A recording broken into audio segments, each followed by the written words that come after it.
And notice I'm not saying that the church was grafted into Israel, because the church is the new Israel. And so the church is what Israel was always meant to become. And therefore, at the time of Reformation, as Christ says repeatedly in the book of Revelation, I make all things new, he made Israel new, not replacing it, but bringing it to where God always intended it to be. And that is the Catholic Church. And that is exactly what the Catholic Church has always taught and repeated. What began with the secular Zionism under British mandated Palestine rapidly turned into the claim, and this is what the article really addresses, that as Jews, they have a divine mandate to take the land. Yeah. And that is absolutely false and contrary to Christian doctrine. And it happens slowly. And so the true Israel of God brings back that heavenly Jerusalem that comes down out of heaven, Revelations chapter 21. And so the problem is the Christian Zionists are so busy being anti-Catholic. By the way, my name is Joe McLean. I host a radio program called A Catholic Take, where we look at the world through a Catholic lens. I'd love for you to hang out with us. If you like it, give it a thumbs up and let us know what you think in the comments below. I saw an article over at lifesitenews.com. Pope Leo needs to reaffirm that the church is the true Israel of God. And I reached out to Professor Matthew Tsakanikas, professor of theology at Christendom College, who's releasing a series of these articles over on his Substack, Catholic 460. We're going to put a link to that in the show notes for you today. And he joins us this morning to discuss it. Good morning to you, Dr. Tsakanikas. We appreciate your time. Hey, good morning. I always appreciate you being willing to get me on with you. Thank you. Praise be to God. Well, this is a difficult topic, to be sure. I get myself in trouble every time I talk about it, but that's okay. We live in interesting times. They're not boring times, Dr. Tsakanikas. They're not boring. Very interesting. I want to start with this idea of old versus new first, before we sort of get into Zionism and the rise of Zionism, what that means as Catholics. But I think this is one of those things that when we say that the church is the new Israel, I think a lot of Christians, dare I say even Catholics, scratch their heads and they don't really understand what that means. What do we mean when we say that the church is the new Israel? Well, first and foremost, I think we want to make very clear against false accusations of what we're not saying. We're not saying the Gentiles replaced the Jews. What we're saying is that the Gentiles have been grafted into Israel. And notice I'm not saying that the church was grafted into Israel, because the church is the new Israel. So in other words, something must have happened. And I think Hebrews best explains this. If you look at chapter 9, verse 10, it speaks about how there were ceremonial laws until, quote, the time of Reformation. So in other words, once the Messiah, that the whole purpose of Second Temple Judaism was to bring forth the Messiah in the promised land of Bethlehem especially. And so once that took place, the land took on a new meaning, because we entered, quote, according to Hebrews 9:10, the time of Reformation. So Israel wasn't replaced.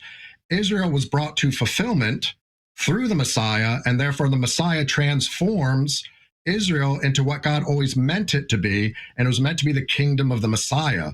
And now that we have the kingdom of the Messiah, we have him as the true temple, him as the true high priest, and him as the true sacrifice. So in fact, there is an Israel with the true temple of God that is the New Jerusalem itself that comes down out of heaven.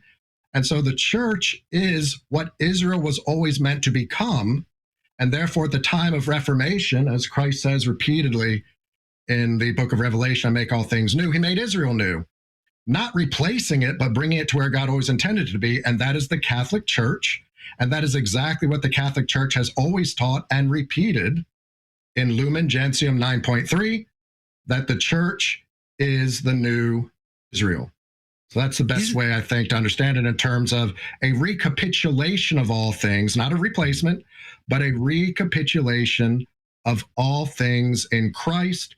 And since he is the new Israel, since he's the true high priest, the true king, the king of Israel, the Messiah, and therefore the true Israel is where the Messiah is. I think it can be strange, I think, for a lot of people, especially if they haven't studied scripture, salvation history, the covenants, they haven't especially looked at it from the Catholic perspective and the patrimony of Catholic tradition. I think they really will struggle with these ideas. The fact that Israel, the Jews themselves, the sons of the man named Israel and their descendants they sort of fell from God's grace. Every time God tried to, enter into covenant with them, they break that covenant, they fall, and they have to get more and more regulated, more and more restricted. But it was never the idea. It was never the design. Exodus 32, the golden calf, or the plains of Moab, and sort of sleeping with the prostitutes of Baal. They just keep falling and falling and falling. And then you get St. Paul, who talks about break down the dividing wall. They were even blocking the Gentiles from coming and praying in the second temple by creating a market, which is why Jesus cast them out. They were stiff-necked and hard-hearted. Why do we now, I guess I want to turn to the Zionism thing. Why do as Christians, why do we ignore, forget, like we have blinders on for all of that? And instead of working towards their conversion, we sort of pretend like everything they believe or do is okay and still legitimate and somehow still valid. It's bizarre.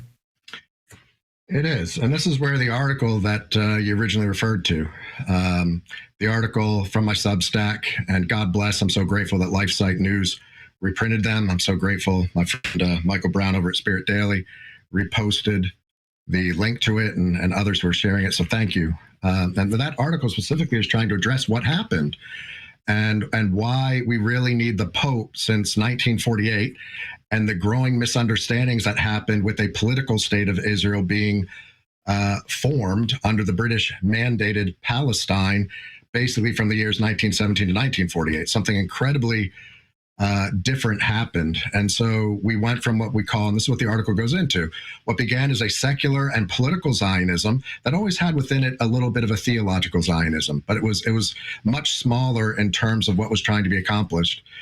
And so we realized during that time of the 1940s, particularly with the Nazis and the Holocaust, that a lot of crimes had been committed. And in many ways, Catholics assumed, because this had taken place in a formerly Christian culture, that the pagan Nazis had overthrown with their ideologies.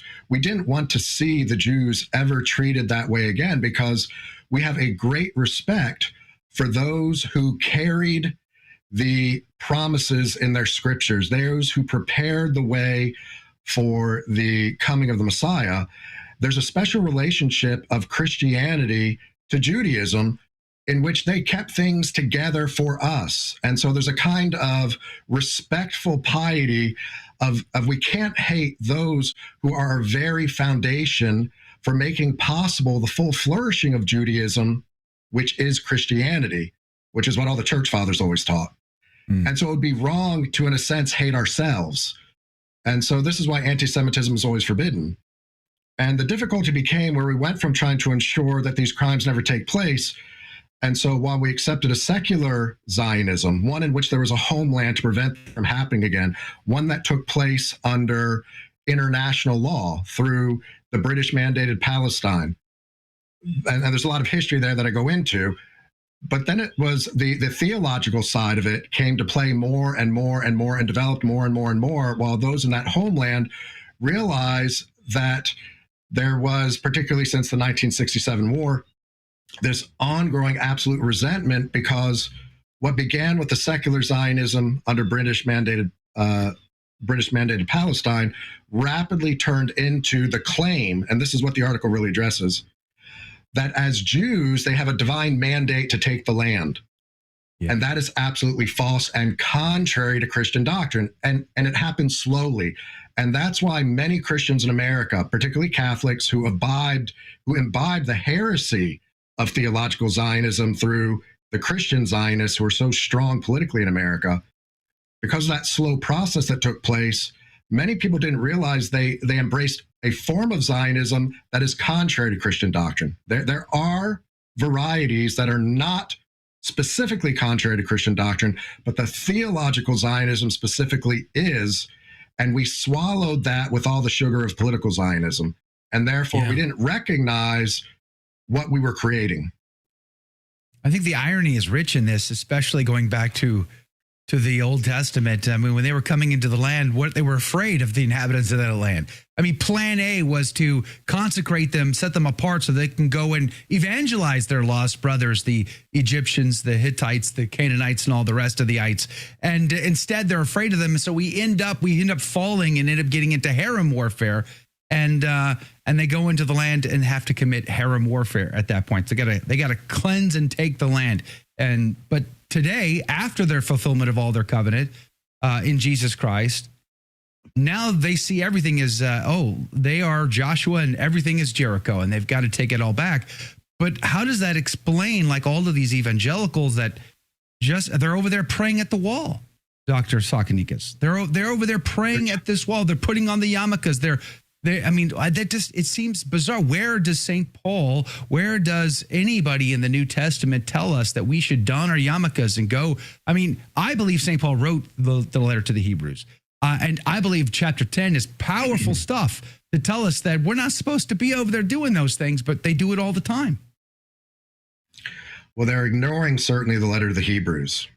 And so I think there's a blindness within Protestantism that led to the strong misreading and blindness within Christian Zionism. In other words, because they so reject the teaching that in Hebrews 9:10, there was a time of reformation. In other words, all the covenants were brought to where God wanted them to go, and therefore God got rid of the concessions such as harem warfare, even before the time of Christ. And so now that Christ had come,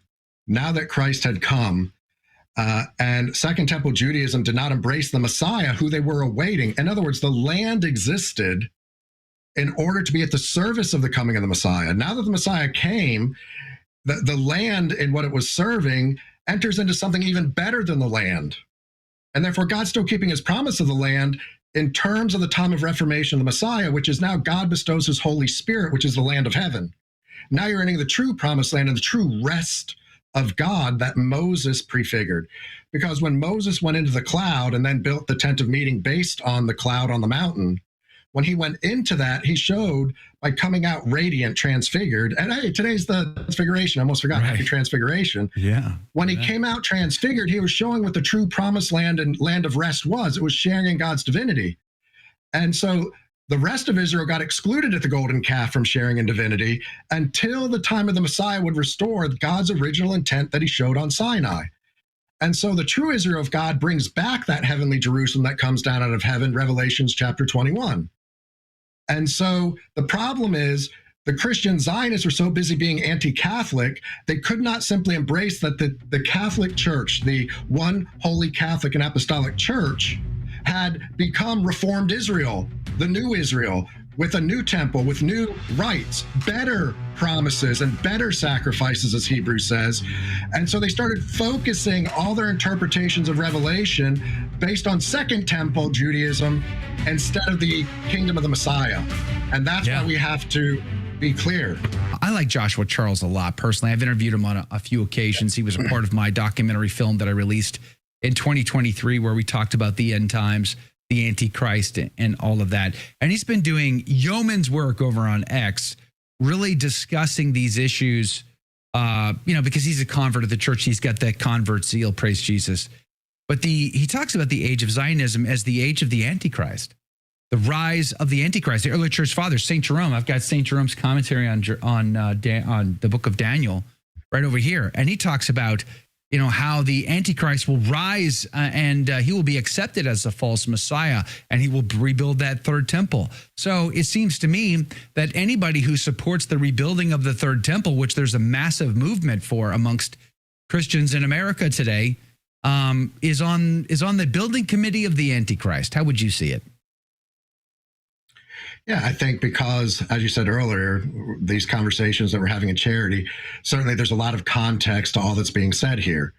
And so what's trying to be said is, and this is exactly what I'm trying to say as to why we need a papal encyclical condemning forms of theological Zionism, because we're only dealing with the state of Israel since 1948, and we didn't see a strong shift to the theological Zionism becoming more predominant within this culture, within the state of Israel.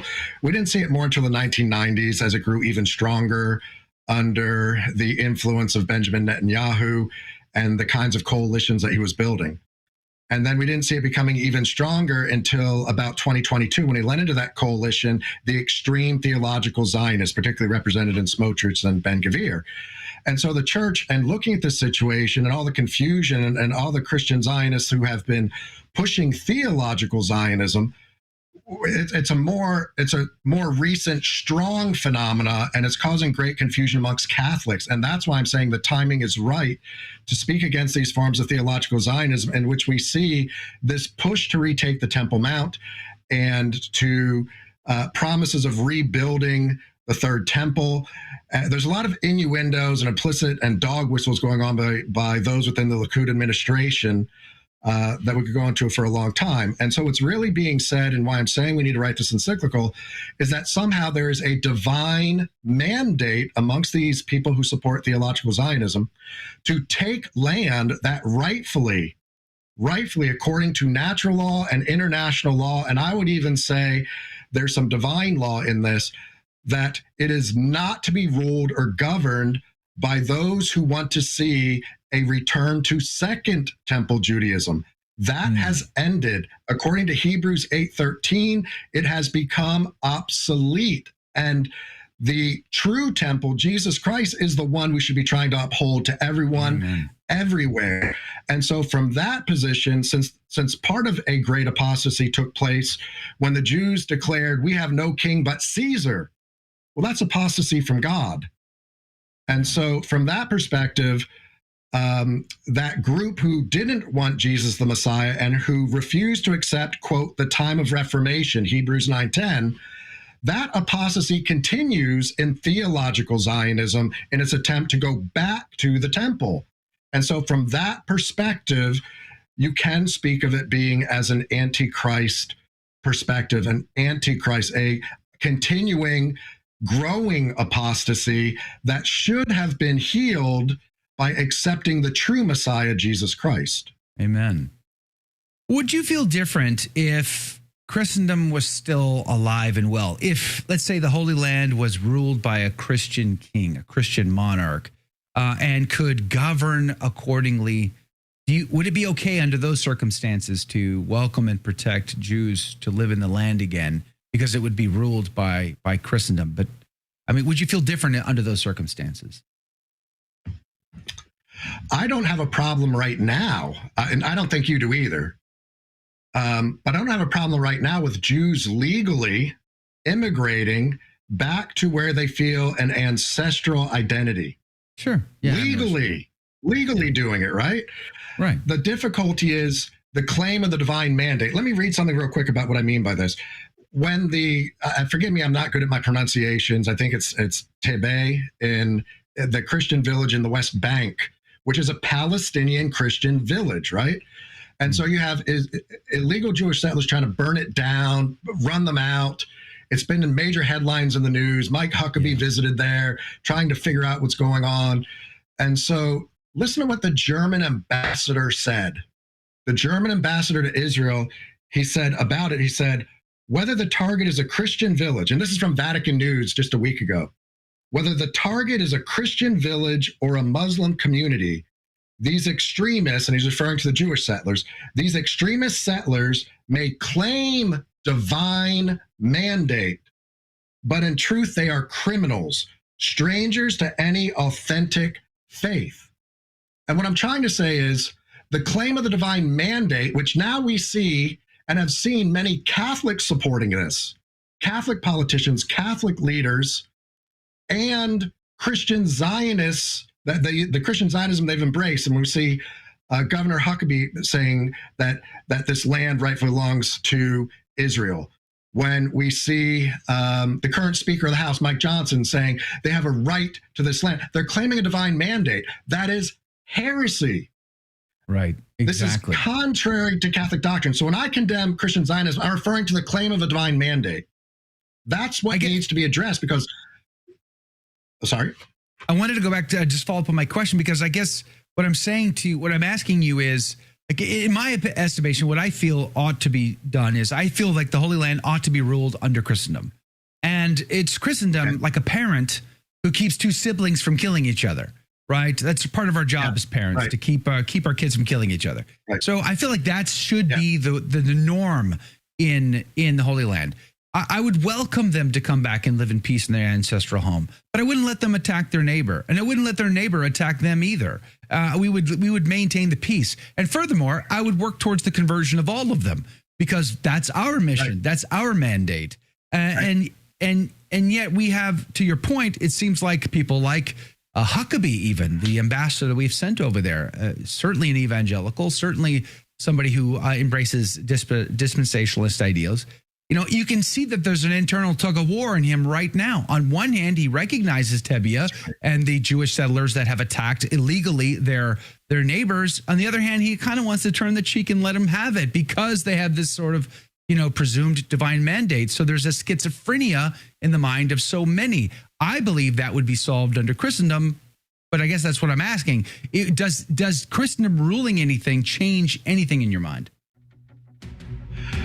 Well, I mean, it does change from that sense of the aspect in which there's not a threat to divine mandates coming from Jews to rebuild a third temple, but from a more political perspective of what's really possible, and trying not to interfere in where we have predominantly Muslim populations that are not yet converted to Jesus Christ.